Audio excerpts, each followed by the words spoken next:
와, 요즘 진짜 말세다. 아무리 마약 드라마가 많이 나온다지만 연예인들 마약 혐의에 왜 자꾸 연루되냐. 근데 진짜 안 했고 억울하고 결백하면은 이런 표정이 아니라 이런 표정이 나와야 되는 거 아니야?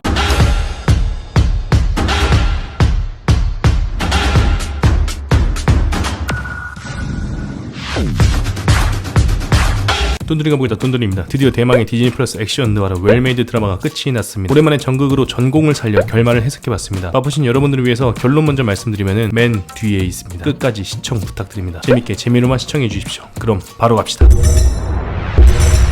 구독과 좋아요는 아주 좋았어! 첫 번째, 극중 디처는 이번 일을 마지막으로 이 일에서 손을 떼고 지창욱에게 넘긴다고 말을 합니다. 난 이번 일만 잘 해결되면 이 일에서 손 뗄 생각이다. 예, 앞으로 네가 이 일 전적으로 맡아서 하는 거야. 지창욱은 찝찝한 표정으로 건배를 하죠.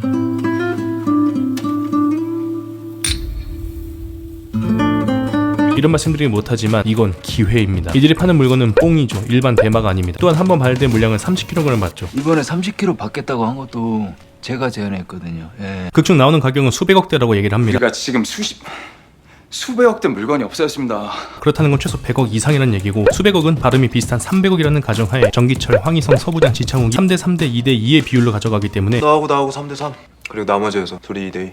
승호가 제일 고생하니까 좀 더 챙겨주는 거야. 300억의 20%는 60억입니다. 분기마다 한 번씩 장사한다고 생각하면은 1년이 4분기니까 60억 곱하기 4를 하면 240억을 버는 셈이죠. 또한 지창욱이 제일 고생하는 건 사실이기 때문에 착한 기천이는 야근수당, 위험수당, 초과 근무수당까지 챙겨준다는 가정하에 잘만 하면 1년에 300억이라는 수익을 벌 수도 있다는 겁니다. 90년대 당시 300억이면은 지금의 3천억과도 비슷한 가치이기 때문에 시그니엘 펜트하우스 10개를 살 수 있다는 거죠. 여러분이라면 무계단 특진대 1년 300억 벌고 은퇴, 어떤 삶을 선택하겠습니까? 개인적으로 저는 자본도 좋지만 불법은 아니라고 봅니다. 더군다나 남에게 피해를 끼치면서까지 큰 돈을 벌고 싶지 않습니다. 아, 여보세요? 7번 부두로 가면 된다고요? 지금 바로 갈게요. 페이크다 이 병신들아! 두 번째, 이천은 어두운 곳에서 번 돈으로 신도시 개발 사업에 시행을 합니다. 극중 영종도 신도시 개발을 목표로 투자 유치를 하고 있는데요. 현재 영종도 저희 회사 대표님께서 실제로 영종도 신도시에 투자를 하셨습니다. 이런 말씀드리긴 못하지만 저희 대표님 됐습니다. 영종도 하늘 신도시 기준 월세 목적이 원룸 레지던스가 2019년 분양가 1억 초반에서 1억 중반이었습니다. 현재 보증금 228만원을 받고 있죠. 매매가 1억 3천 기준 70% 대출, 6% 금리 기준으로 환산 시 마이너스 5.68%의 수익률을 보고 있습니다. 기철이 같은 사기꾼에게 속아서 영종도 신도시에 두 채를 계약하셨는데요. 지금 마이너스 5천에 팔아도 안 팔리고 있습니다. 두 채면 마이너스 1억이죠. 또한 세입자한테 저희 대표님이 잘 지내세요라고 안부 문자를 보내면은 기분 나쁘다고 퇴실한다고 합니다. 그러면 지금 받는 28만원도 못 받죠. 저희 대표님께서 자신이 살 수 있는 방법은 전손뿐이라며 비오는 날 자기 집에 불 지른다고 기회를 엿보고 있습니다. 저희 대표님을 예비 범죄자로 신고합니다. 국번 없이 112. 세 번째, 극중 비비는 한국 부동산에 투자하고 싶다고 여러 차례 얘기를 합니다. 장기적으로 한국에서 부동산 투자하고 싶어 하고 있어요. 네, 가진 게 돈밖에 없어요. 이런 말씀드리긴 못하지만 정답입니다. 매년 외국인분들이 국내 부동산을 구매하죠. 그중 가장 큰 비중을 차지하는 게 바로 중국입니다. 특히 서울 아파트를 쓸어 담죠. 왜냐? 우리나라는 돈이 흘러갈 곳이 서울밖에 없다는 걸 너무나도 잘 알고 있기 때문입니다. 중국은 대도시입니다. 미국 또한 대도시죠. 우리나라만한 도시들이 너무나도 많습니다. 워싱턴, 뉴욕, LA, 시애틀, 마이애미 등 어디에 투자해야 정답일까라고 묻는다면 굉장히 어렵죠. 하지만 대한민국은 무조건 서울입니다. 서울공화국이죠. 1990년대 반포주공 32평 기준 1억 5천에서 1억 8천이었습니다. 2023년 32평이 57억에서 70억 하는 걸 보면은 50에서 70배가 상승을 했죠. 지창욱과 강남 데이트를 즐겼고 한강과 강남 위주로 임장을 갔으니 반포주공 혹은 가방끈이 짧은 트라우마를 극복하기 위해서 대장 학군의 음마 아파트를 구매했을 수도 있습니다. 비비는 서울 아파트가 정답이라는 걸 일찌감치 알고 있었고, 화폐 가치는 자산의 가치를 이길 수 없다고 일찌감치 확신했던 거죠. 누나, I am 사랑해요. 네 번째, 극중 지창욱은 사건이 점점 클라이막스로 치닫자 졸라 예쁜 비비에게 이런 말을 합니다. 잠깐 중국 들어가 있을래요? 아니 뭐 지금 한국 분위기도 좀 그렇고.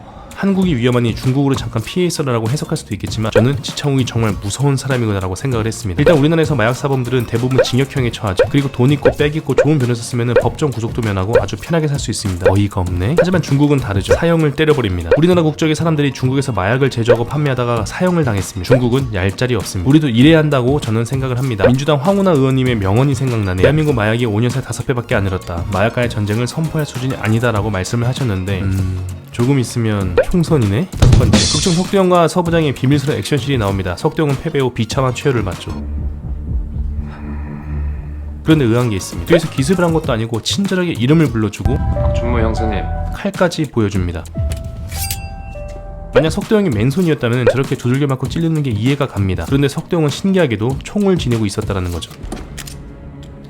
두들겨 맞고 총까지 뺏깁니다. 이게 대한민국 경찰 반장이라니 가슴이 아픕니다. 군대를 다녀오신 분들이라면 전부 다 아실 겁니다. UFC 챔피언이든 복싱 챔피언이든 무에타이 챔피언이 오더라도 총 앞에선 모두 다 겸손해진다는 것. UFC 챔피언이 거리를 좁혀온다? 허벅지에 총을 쏘면 못 옵니다. 복싱 선수가 위빙을 하면서 다가온다? 조종간 연발로 바꾼 후 난사하시면 됩니다. 무에타이 챔피언이 전력으로 뛰어온다? 머리, 어깨, 무릎, 발 쏘면은 즉사합니다. 영화나 드라마 보시면은 공중제비하면서 총알 피하고 하던데 라고 하시는 분들이 계신데, 자신 있으신 분들은 댓글을 달아주세요. 추첨을 통해서 실탄에 맞을 수 있는 기회를 드리겠습니다.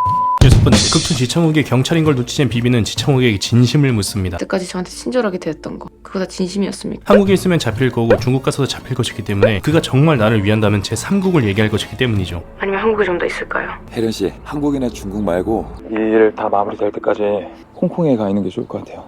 이런 말씀드리긴 못하지만 홍콩은 사형입니다. 홍콩 또한 마약 사범에게 애누리가 없습니다. 사형을 때려버리죠. 지창욱은 졸라 예쁜 비비를 안심시키게 한 후 보이지 않는 곳에서 그녀의 최후를 뉴스로 접하기를 바라는 것이라고 생각할 수 있습니다. 이렇게까지 그녀를 사지로 몰아넣는 이유는 아마 사랑하기 직전까지 간 사실을 부인에게 들키지 않기 위해 완벽한 증거를 지워버리려 하는 경찰들의 직업병 같은 거라고 추정해볼 수 있습니다. 졸라 예쁜 비비는 지창욱의 말을 고지고대로 믿고 홍콩으로 가서 7번째, 결말을 해석해보겠습니다. 극중 모든 걸 이룬 정기철은 지창욱과 임세미의 집에서 그들을 기다리죠. 잘 어울리네 두 사람. 그리고 임세미에게 묻습니다. 자신에게 잘해준 게 수사 때문인지 아니면 진심인지. 누나냐? 나한테 진심은 전혀 없었던 거야? 그냥 단순히 수사 때문에 그래서 날 이용했던 거냐고. 개인적으로 저는 정기철이 죽음을 각오했기 때문에 죽기 전에 진심으로 사랑했던 사람의 마음을 듣고 싶었던 거라고 생각을 합니다. 또한 아니라고 말하지 못하는 임세미를 보고 지창욱은 마음의 작은 불신이 확신으로 변했겠죠. 진심이었든 아니었든 결과가 달라지지 않잖아. 그렇게 정기철은 총을 맞고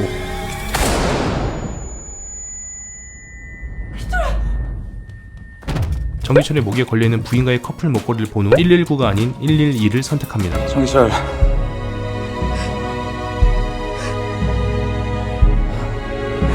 통과했습니다. 그리고 결혼 반지와 손목에 있는 정기철에게 받은 시계가 카메라 앵글에 비춰지죠. 반지는 이제 부인과의 결혼 생활의 끝을 암시하고, 시계는 끝나고 죽는다는 일전의 암시를 실현했습니다. 중국에서는 시계 같은 거 절대 선물 안 해요. 숭정 끝나고 죽는다.